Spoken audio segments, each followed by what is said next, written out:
Hello and welcome to the Northwest Treatment Vidcast. Hello, everybody. Hey, Léa, what are we going to talk about today? Today we're going to talk grief and loss of COVID and how to kind of work through some of those emotions that we were having. Yeah, there's definitely a lot of changes that everybody's having to go through. And unfortunately, since it is in fact a pandemic that is claiming the lives of quite a few people around the globe, that is something that comes up often. Right. And so there's two parts to grief, right? And loss. There's the part where you lose somebody that you loved, the toll of like a physical body no longer being here in Around. this particular realm. And then there's also like this loss of way of life that is also really difficult to deal with, that your entire world has been turned upside down and on its head, and how to work through those emotions. And then it's okay to have some grief over the fact that your life isn't the same that it was a year ago. Absolutely. It goes for in general as well, that we definitely go through phases of grief with a breakup or a divorce or the Yeah. loss of an important job or having to move sometimes. Even if the new thing is a better thing overall, we still can grieve and deal with the perceived loss that we've dealt with. Absolutely. And so grief is this sense of deep sorrow that we get. At least for me, like when I get grief, I feel it in my heart and I feel it in my stomach. Sure. And it feels like my heart got broken into. Yeah, I mean, you can definitely, some people will talk about grief in terms of an emotional effect, a broken heart, someone's no longer in our life that way. And then there's also a very physical aspect that can happen as well. And not just, I'm not taking care of myself, like I'm not eating and therefore I'm hungry, but you can actually physically feel it and either having mild headaches or having loss of energy. You can have a lot of gut problems. A lot of people actually feel it in their stomach, in their, main torso, and they just ache. Right. And so like that's what I was talking about with like it feels like my heart got broken into, is that the few times I felt grief at that level, it hurts in my heart. Like my heart physically hurts. And Right. one of the interesting things that is very appropriate for us to actually put in here is the fact that you have an emotional center in your brain, right? Like a lot of your emotions are in the brain and whatnot, but there's more research showing that actually one of your emotional centers is also in your stomach. Yes. And so that makes a lot of sense, that a lot of us will also feel our emotions in the pit of our stomach, like, you know, how your stomach drops out or any of those things. And I think those were already descriptions of things that science is just now catching up to, which is your emotions are also felt Correct. everywhere in your body. Right. And it's not just a one place. Sometimes it's your whole body. Sometimes it's isolated in various areas. But, anybody that's dealt with a lot of stress, absolutely has moments of like really having stomach issues, and Yeah. really having stomach aches and, dealing with bathroom issues because of an emotional state. And so it does have a physical toll on us. Absolutely. And so, one of the ways that you and I were taught when we were in school is to think about grief and loss. And when you're processing those things, as you're going to go through stages, right? Like the 5 stages of grief. Right. And those were our denial, anger, bargaining, depression, and then acceptance. And the Right. idea of the time was that you go through them in stages. So first you're going to be in denial about what happened. Then you're going to go into anger. Then you're going to go into bargaining. And usually it was like bargaining with God. If you give me this, then I will do this forever. Yes. Then it was depression. And that's, that's where you put yourself like in the bed that you see in the movies and all that stuff. And then there was the acceptance, and somehow you miraculously walked into acceptance, right? Up the other side. Yeah, and it always felt to me like you get to the other side and you're like basked in this like lovely glow of light, and you're just like, oh, right? And all It's done. yeah, exactly. And then you're done. Like that's it. You're moving on from things. And that's in a lot of movies. That's a lot in media. Yeah. Like you talk to people and they may actually be able to list off for you most of those signs of grief, even if they have no history of doing any studying. It's fascinating that it's become such like part of our lives, even outside of this field. And what's interesting to me is that in talking to people who have gone through grief and loss, or, even in my own world, that's not how it goes. No, you talk to either someone who's dealt with it or someone who studies it and is a grief counselor. they'll be like, no, I mean, it's a good try to get that information, but it's Yeah, not how it works. It's not linear. And exactly. some people never hit all of them. Sometimes you stay in one the whole time. I mean, like, it's different. Exactly. And so it's a lot more of this bouncing around. And there's a new analogy that's come out recently that's getting some popularity that you were mentioning to me, which is the ball and box analogy. And what was that one, Jessica?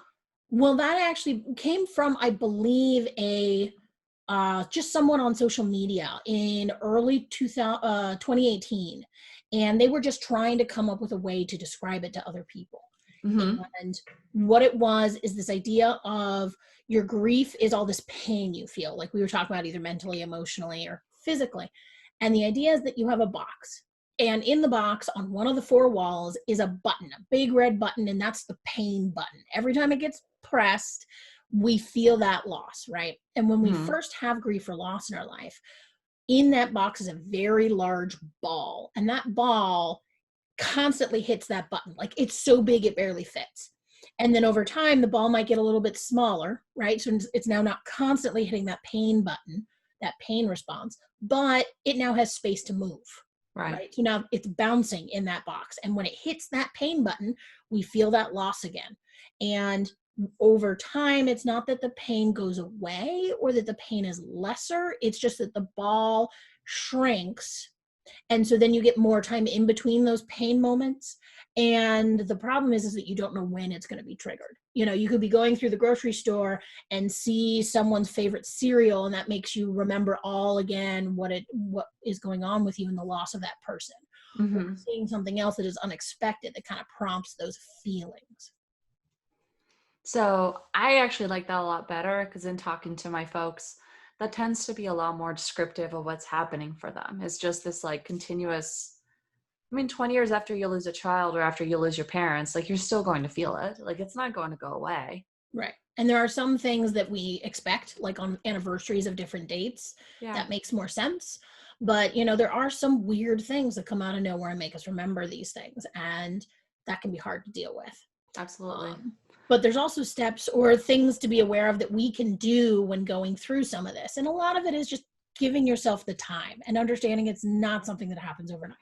And I would like to point out, because this is a personal pet peeve of mine, in the DSM, goodness gracious, you are now considered to be complicated grief after 14 days, if I recall, or something along those lines. Right. Like The if you diagnostic somehow of, don't, yeah, like if you somehow don't go through your grief process in 14 days, there's something wrong with you. There is right. nothing wrong with you. Let's Right. just make that absolutely clear. Yeah.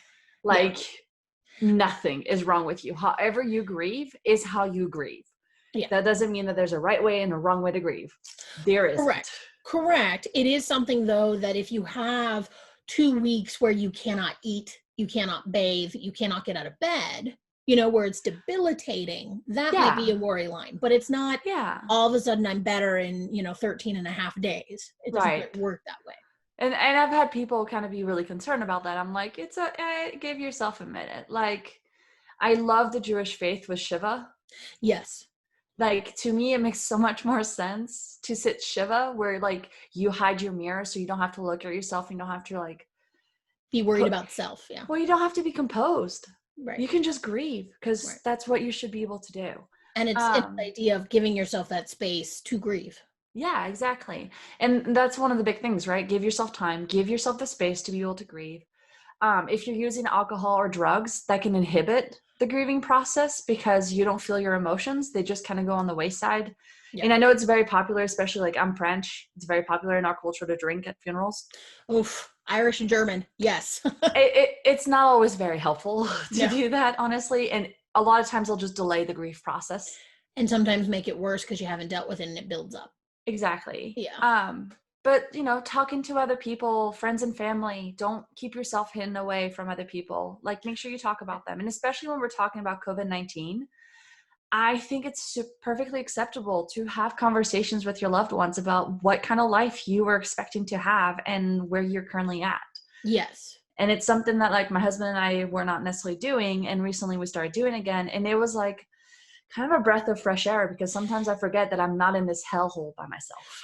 Right. A lot of times communicating, whether it is that loss of an actual person who has died and passed on versus the idea of where we thought we were going to be at this point, in our lives, talking with others lets us, remind ourselves we're not alone, Right. that other people, while not exactly the same situation, are having similar issues, which can be helpful to talk about, and it helps you process it by thinking about it, talking about it. If you don't have people, who you feel comfortable in your life currently to talk to, look at support groups. There's some wonderful and amazing, both free support groups and also some, go get some counseling and do some group work that way.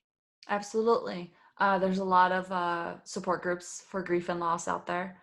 Not so much with like COVID-19, because I think we're still all trying to figure out what's happening here. Right, right. I'm sure there will be eventually COVID groups that are specific about, how do we deal with the fact that we lost someone? And for a lot of people who lost individuals to COVID, you couldn't have what you thought of as a normal funeral.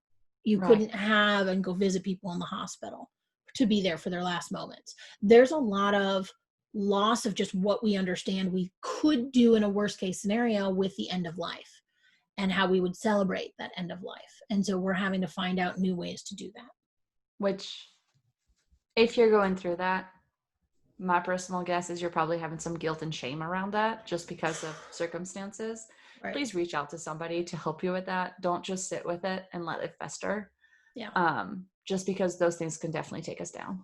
Right. And I mean, a lot of people don't necessarily know how to reach out. You can easily look up things online, like support groups is a great place to start. Just a general grief support group, are great. Something else to just get you started and then going to look through, if you feel like it, to get a therapist of some kind. Absolutely. Yeah. And so with that, we wish you to be well and to be healthy. See you next time, guys. Bye.